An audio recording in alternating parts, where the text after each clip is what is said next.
그 미국에서 유학하던 그런 분이 계셨습니다. 그분은 미국 유학을 하다가 이 주님을 만나서 그리스도인이 되었습니다. 그래서 이제 너무나 기쁘고 감사했던 거죠. 그런데 어느 날 이분한테 이 걱정거리가 하나 생겼어요. 그게 뭐였냐면은 주변 같이 유학하는 친구들한테 물어보니까 그 친구들은 싹 다 그 부모님들이 믿으셔가지고 부모님 중에 그 둘 중에 한 분이라도 믿으셔가지고 자기를 위해 기도해주고 있다는 거예요. 근데 이분은 다 그냥 믿지 않는 가정에서 태어나가지고 자기 혼자 유학 와가지고 믿게 된 거예요. 그러니까 그 부모님, 그 다른 유학생들은 부모님들이 다 기도해 주는데 자기는 아무도 기도를 해주는 사람이 없다는 그런 생각이 든 거예요. 그 이야기를 들으면서 이분이 너무나 이제 부러운 마음이 생기고 좀 마음에 슬픔도 생겼던 거예요. 그러다가 이분이 성경에서 아주 중요한 사실 하나를 발견하게 됩니다.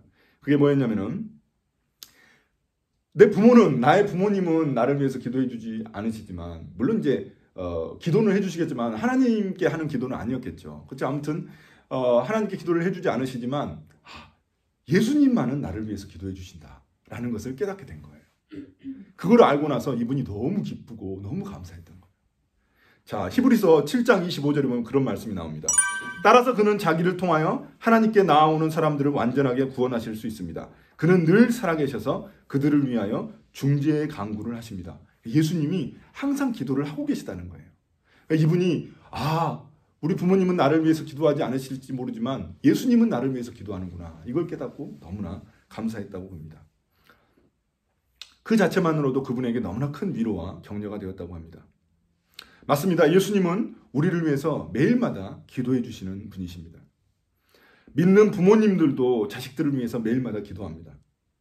여러분 새벽 예배 가시면 어머님들이 많이 나오시는데 그분들 거의 기도하시는 거 보면 처음에는 이렇게 교회를 위해서 기도하고 세상을 위해서도 기도하지만 거의 주된 내용은 뭐냐면 다 자식들을 위한 기도거든요. 그런데 우리의 그 영적 부모이자 신랑 되시는 예수님도 매일마다 우리를 위해서 기도해 주신다는 것입니다. 하나님 우편에서 하늘에서 우리를 위해 기도하신다는 것입니다. 그러면 예수님은 우리를 위해 무엇을 기도하고 계실까요? 그게 궁금하지 않습니까? 기도를 하시는데 무엇을 위해 예수님은 기도하고 계실까요? 자, 오늘 말씀을 통해서 예수님이 기도하고 계시는 내용이 무엇인지 우리는 알 수 있습니다. 자, 이 세 가지를 통해서 그 예수님이 우리를 위해 기도하시는 그 세 가지를 통해서 우리를 향한 그 예수님의 마음을 깨닫게 되기를 원합니다. 자, 먼저 오늘 말씀의 배경을 알아보도록 하겠습니다. 오늘 이 요한복음은 보통 우리가 요한복음 전체를 봤을 때 1장부터 12장까지를 표적의 책이라고 이야기를 하고 또 13장부터 20장까지를 영광의 책이라고 이야기를 합니다. 표적이라는 것은 예수님이 행하신 7가지의 기적을 말합니다. 그러니까 그것을 집중적으로 기록하고 있는 책이 1장부터 12장까지라는 거예요. 그리고 13장부터 20장까지는 영광의 책이라고 하는데 이 영광이라는 것은 예수님이 십자가 지로 가시는 그 과정을 이야기하는 겁니다. 이 십자가에서 죽으시고 부활하시고 승천하시는 그걸 모든 것을 기록한 과정, 그걸 갖다가 영광의 책이라고 이야기를 하고 있습니다. 그리고 그 예수님이 13장부터 17장까지 어떤 이제 십자가 지시로 가시기 전에 제자들에게 유언과 같은 말씀을 남기십니다. 그러니까 지금 우리가 17장을 보고 있잖아요. 그러니까 이 17장은 예수님의 유언과 같은 말씀의 마지막 부분에 속하는 거예요. 마지막 부분에 뭘 하셨냐면 예수님이 기도를 하신 겁니다. 그러니까 첫 번째 이제 17장 전체적으로 이제 보시면은 예수님이 자기 자신을 위해서 먼저 기도하십니다. 그 다음에 누구를 위해 기도하냐면 남겨진 제자들을 위해서 기도하십니다.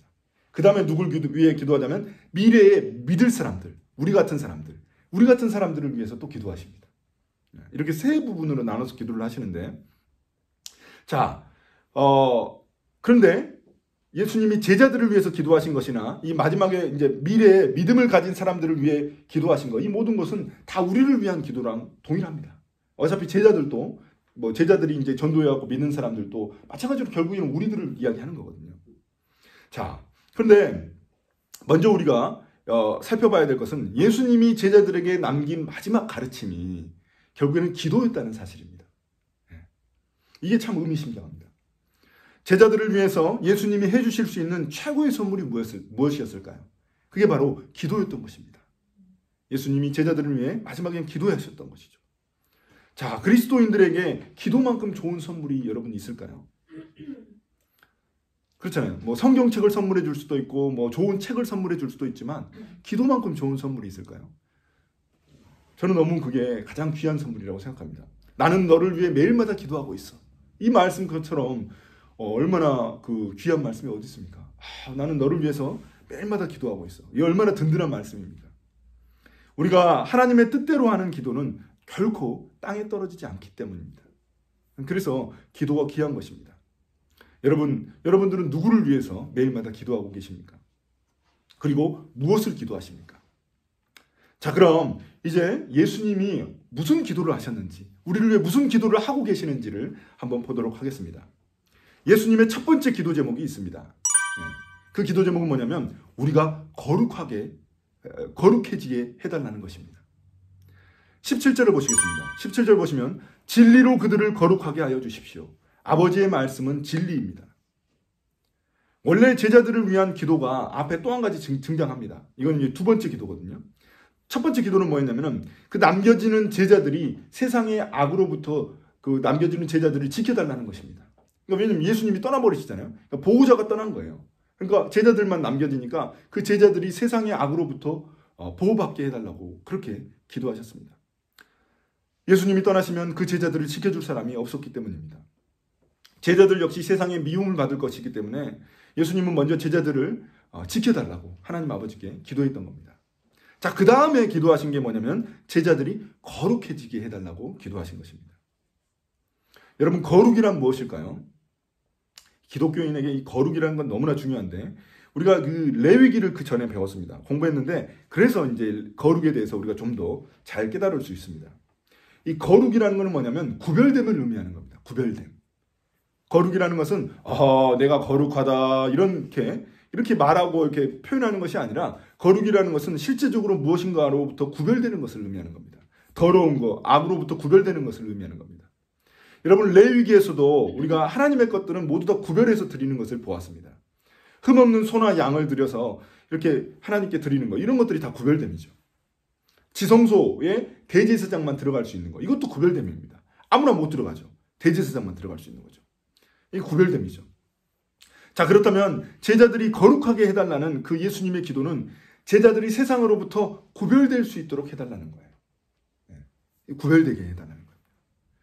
눈에 잘 보이지 않는 그런 영적 미세먼지 같은 그런 세상의 유혹으로부터 제자들을 지켜주시고 구별되게 해달라는 그런 예수님의 기도였던 겁니다.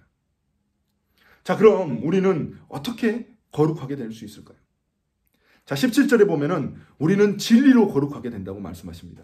진리는 뭘까요? 진리는 하나님의 말씀입니다. 다시 말해서 우리는 하나님의 말씀으로 거룩해지는 것입니다. 시편 119편 9절은 이렇게 이야기합니다. 청년이 무엇으로 그의 행실을 깨끗하게 하리이까? 주의 말씀만 지킬 따름이니이다.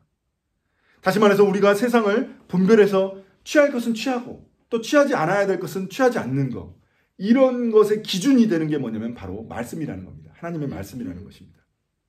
말씀은 마치 우리에게 안경과도 같습니다. 여러분, 안경 쓰신 분들이 있는데 안경과도 같습니다. 안경이 없으면 모든 사물을 흐릿하게 볼 수밖에 없습니다. 그러니까 세상을 흐릿하게 보니까 어떻게 되겠어요? 발걸음이 불안전할 수밖에 없습니다. 불안할 수밖에 없어요. 그러나 안경을 쓰면 어떻게 됩니까? 또렷하게 볼 수 있고 똑바로 걸을 수 있습니다. 이렇게 말씀은 우리의 삶을 분별하게 해주고 우리가 똑바로 행동할 수 있도록 해주는 것입니다.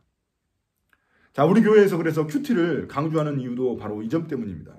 매일 성경을 계속해서 보는 이유도 그것 때문입니다.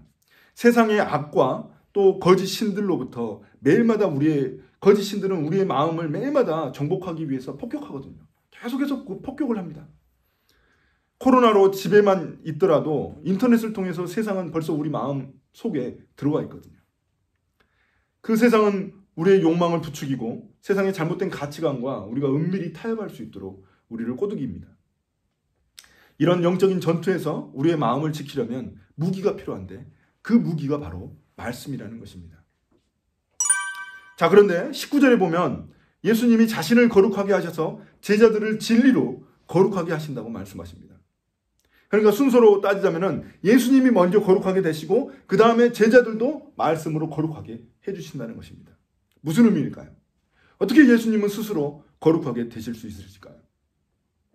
예수님이 스스로를 거룩하게 하셨다는 의미는 뭐냐면은 하나님의 말씀에 예수님이 스스로 자발적으로 순종하셔서 제사의 제물이 되셨다는 의미입니다. 구약에서 이 속죄제사의 제물을 바쳐야 하나님의 진노를 피할 수 있었는데 그런 것처럼 예수님이 십자가에서 그 제물이 되셨다는 것입니다. 그 제물은 하나님께 완전히 바쳐진 존재가 돼서 거룩하게 되는 것입니다. 오늘 말씀이 조금 어려울 수 있어요. 예수님의 기도인데 제가 오늘 말씀 이제 준비하면서 정말 어렵더라고요. 무슨 예수님이 이렇게 기도를 어렵게 하셨나 이런 생각이 들었는데 그러나 그 말씀 속에서 또 우리에게 주시는 깨달음이 있습니다. 아무튼 예수님이 우리에게 원하시는 건 뭐냐면은 우리가 말씀으로 거룩해 되는 것입니다. 말씀으로 세상을 분별하고 또 말씀으로 그 하나님의 말씀에 순종하여서 이 세상 가운데 구별된 삶을 살아가는 것입니다. 자, 그러나 예수님이 원래 죄가 없으신데 그리고 원래 죄가 없으셔서 원래 거룩하신데 왜 거룩해지실 그런 필요가 있으셨을까요? 그것은 뭐냐면 예수님이 십자가에서 제물이 되실 수밖에 없는 이유는 뭐냐면 예수님 자신을 위해서가 아니라 우리를 위해서입니다. 예수님이 우리 대신 그 십자가의 제물이 되셔서 하나님께 바쳐진 존재가 되신 것입니다. 그래서 우리 역시 거룩하게 된 것입니다. 예수님의 십자가로 거룩해진 우리가 계속 거룩해지기 위해 필요한 것이 바로 말씀인 것입니다. 그러니까 예수님은 십자가에서 죽으시고 그거를 우리가 믿을 때 우리는 거룩해지는 겁니다. 그래서 우리가 성도가 되는 겁니다.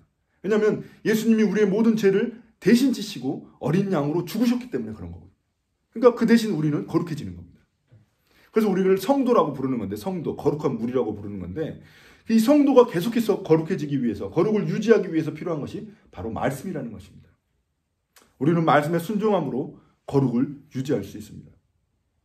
이처럼 예수님은 우리들이 거룩해지기를 위해 기도하셨습니다. 예수님은 지금도 하늘에서 우리가 거룩해지기를 위해 기도하고 계십니다.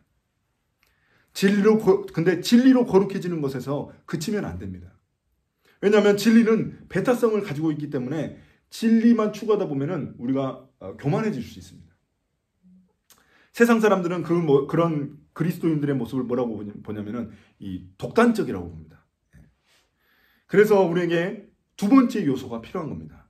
예수님의 두 번째 기도 제목이 여기서 등장하는 것입니다. 자, 두 번째로 예수님은 무엇을 위해 기도하셨냐면 우리가 하나 되기를 위해서 기도하셨습니다. 예수님은 미래의 믿음을 가질 사람들, 바로 우리와 같은 사람들을 위해서도 기도하셨습니다. 예수님은 그때도 우리를 위해 기도하셨고 또 지금도 하늘에서 우리를 위해 기도하고 계십니다. 예수님의 기도는 우리가 사랑으로 하나 되는 것입니다. 21절입니다. 21절 보시면 아버지께서 내 안에 계시고 내가 아버지 안에 있는 것과 같이 그들도 하나가 되어서 우리 안에 있게 하여 주십시오. 자, 이것을 수학적 벤 다이어그램으로 한번 여러분들이 그린다고 생각해 보십시오. 이거 그릴 수 있겠습니까? 아버지께서 내 안에 계시고, 이거 예수님 안에 계시고, 하나님 아버지가 예수님 안에 계시고, 또 예수님이 하나님 아버지 안에 계시고, 그래서 하나가 되셨어요. 근데 우리도 또 그 안에 또 있게 해달라는 거예요. 이거 벤 다이어그램으로 그릴 수가 없습니다. 아니, 수학 천재도 못 그릴 거예요. 자, 그래서 우리가 알 수 있는 바는 뭐냐면, 우리 그리스도인들의 하나됨이란 것은 뭐냐면은 이 삼위일체의 하나님을 닮아가는 것이라는 겁니다. 삼위일체의 하나님을 닮아가는 것. 자, 근데 여기서 보면은 하나님도 나오시고 하나님 아버지도 나오고 예수님도 나옵니다. 근데 성령이 빠져 있습니다. 성령. 왜 성령이 빠져 있을까요? 이거 고민 많이 했습니다. 그것은 뭐냐면 지금 예수님이 아버지와 아들의 관계를 집중해서 이야기하고 계시기 때문에 그렇습니다. 아버지와 아들을 이야기를 하고 있기 때문에 이 성령님이 빠져 있는 겁니다. 그러나 우리가 알고 있죠. 삼위일체 하나님이 그 비밀. 그러니까 아버지 하나님이 계시고 성자 예수님이 계시고 성령 하나님이 계십니다. 이 세 분이 완벽한 삼위일체의 하나님이신데 그분이 서로 교제하시고 연합하시는 분이라는 겁니다. 서로 사랑하는 관계입니다. 그 사랑의 관계, 그 하나님 아버지, 하나님 세 분이서 함께 사랑하는 그 관계 하나 되는 것이 바로 기독교의 하나됨이라는 것입니다. 자, 그럼 세상의 하나됨과 어떤 차이가 있을까요? 세상의 하나됨은 통일성이 아니라 획일성을 추구하는 겁니다. 다른 사람의 생각을 내 생각과 같아지게 만드는 것, 이게 바로 하나됨입니다. 정치적으로도 그렇잖아요. 나랑 생각이 다르면 그 사람을 갖다가 어떻게든 설득시켜가지고 나랑 똑같은 생각을, 정치적인 성향을 갖게 하는 것, 이게 바로 이제 하나됨입니다. 세상에서의 하나됨, 획일성이죠. 마치 교복이나 군복을 입는 것처럼 똑같이 입는 것처럼 이런 획일적인 모습을 요구하는 게 세상의 하나됨입니다. 그러나 교회의 하나됨, 삼위일체를 닮은 교회의 하나됨이라는 것은 다양성 속에서 통일성을 갖는 것입니다. 각자의 다양성을 인정하면서도 예수 그리스도 안에서 하나 되는 것입니다. 마치 여러분 합창단이나 이 오케스트라와 같은 겁니다. 그러니까 다 자기만의 그런 목소리를 내지만 하나의 조화로운 모습을 보여주잖아요. 그런 것 같은 겁니다. 내 목소리, 내 악기만 소리 내려고 하지 않고 서로 존중하고 맞춰주는 모습을 통해서 통일된 모습이 나오는 거거든요. 이게 바로 이 삼위일체를 닮은 교회의 하나됨입니다. 우리의 하나됨입니다. 여러분, 우리 교회를 예를 들어볼까요? 교회에 똑같은 그런 MBTI만 있으면 어떻게 될까요? 문제가 생기죠. 저 같은 P 유형만 있으면은 계획이 아마 많이 차질이 생길 겁니다. 더뎌질 거예요, 진행이.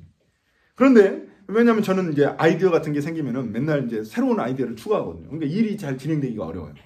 그런데 우리 교회 이제 채원쌤이나 우리 지민자매 같은 이제 제2 성향을 가진 사람들이 있기 때문에 이제 일이 이제 계속 진행될 수 있는 것이죠. 그렇게 다양한 MBTI들이 모여서 교회의 하나됨을 이루는 것입니다. 그러니까 동일한 MBTI만 있으면 더 문제인 거예요. 뭐가 안 되니까. 그런데 성격의 성향뿐이겠습니까?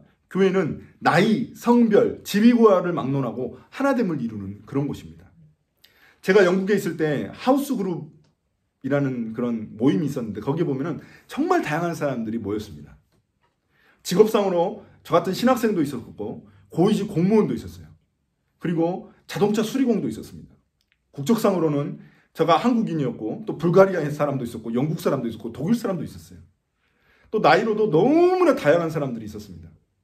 그 사람들이 예수 그리스도 안에서 정말 교제하는 모습을 보았습니다.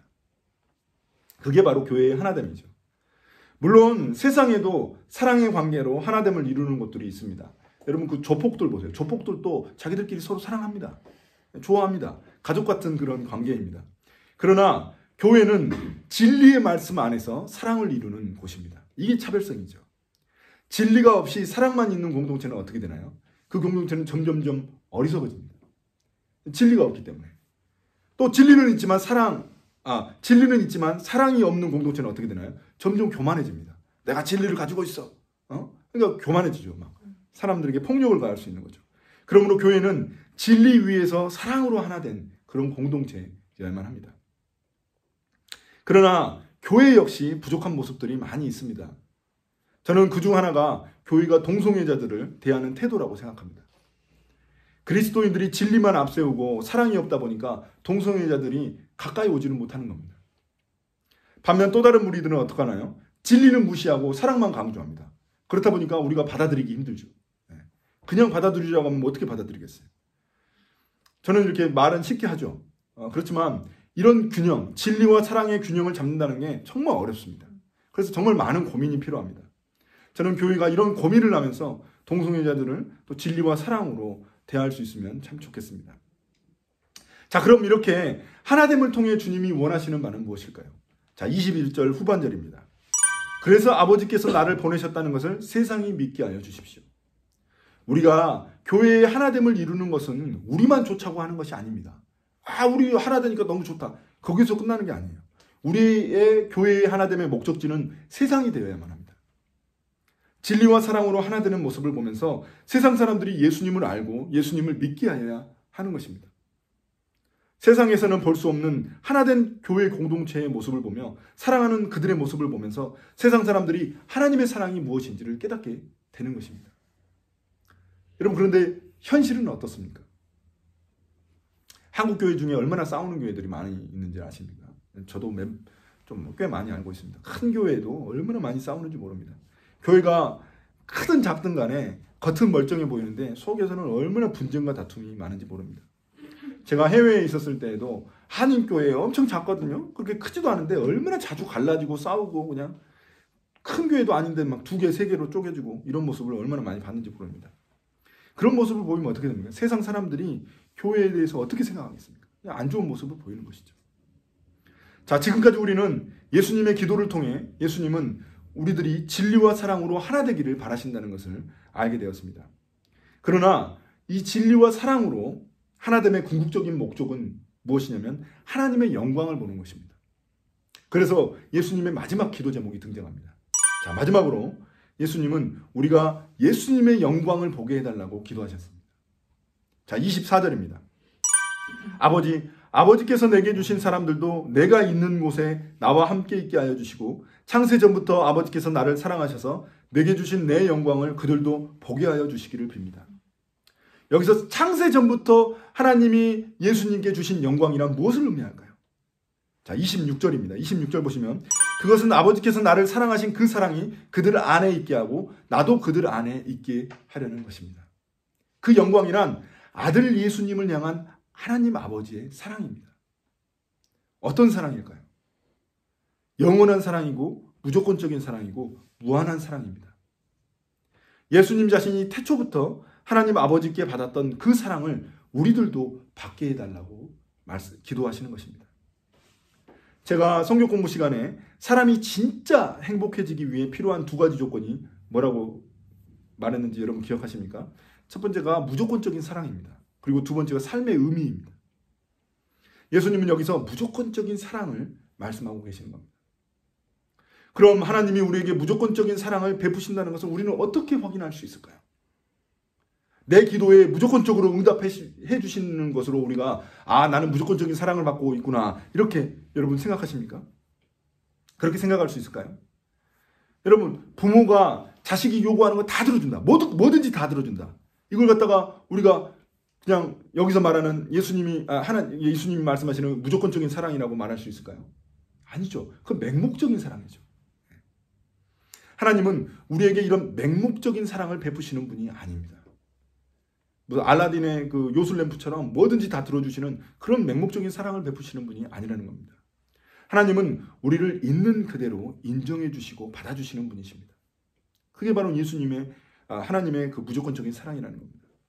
세상 사람들은 우리가 가진 것을 통해 우리의 가치를 판단하려고 합니다.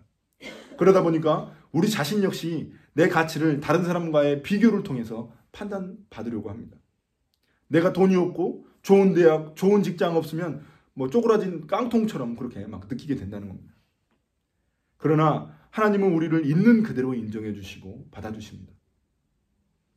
제가 언젠가 길거리를 가다가 어떤 아주머니와 그 아주머니 옆에 어떤 큰 아주머니보다 훨씬 2배는 큰 그런 청년 한 명을 봤어요. 그 성인 한 명을 봤어요. 근데 아주머니랑 손을 꼭 잡고 가고 있더라고요. 그런데 자세히 보니까 그 옆에 있는 그 큰 청년이, 그 성인이 다리가 불편해요. 뭔가 장애가 있어요, 장애가. 다리가 불편하고 뭔가 모습이 이상해요. 네. 근데 그 손을 꼭 잡고 가는 거예요. 그걸 보면서 제가 느꼈어요. 옆에 있는 사람은 누굴까요? 엄마구나. 엄마구나. 그걸 느꼈어요. 세상 사람들은 그 사람을 보면서 이렇게 보죠. 저도 봤을 거. 이상하니까. 발걸음이 이상하니까. 봤는데, 엄마는 그 세상 사람들을 이렇게 인식하지 않으시고, 세상 사람들이 뭐를 어떻게 보든지 간에 그 아들의 손을 꼭 잡고 가시는 거예요. 그 모습을 보면서 하나님이 우리를 그렇게 보시는구나. 이걸 깨달았습니다. 자, 여러분, 하나님 아버지는 언제나 우리의 손을 꼭 붙들고 계십니다. 우리가 잘날 때만 우리를 붙들어 주시는 것이 아니라 우리가 못날 때에도 그 어머니처럼 우리의 손을 꼭 붙잡아 주십니다. 우리를 창피하게 생각하지 않으시고 너는 내 자녀로서 창피하다. 내가 얼굴을 못 들겠다. 내 아들아, 내가 얼굴을 못 들겠다. 이렇게 하지 않으시고 그럴 때일수록 우리를 더욱더 사랑해 주십니다. 그것이 바로 하나님 아버지의 무조건적인 사랑입니다. 예수님은 2000년 전 우리의 곁을 떠나 하나님 아버지께 가셨지만 우리에게는 여전히 성령이 함께 하십니다.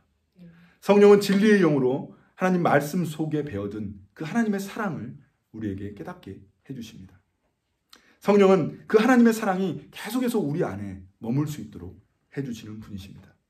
우리가 십자가를 보면서 하나님의 사랑을 새롭게 깨닫게 되는 이유도 바로 여기에 있습니다. 맨날 보는 십자가인데 어느 순간 그 십자가를 보다가 눈물이 팍 쏟아지는 그런 경험을 여러분 해보신 적 있으신지 모르겠습니다.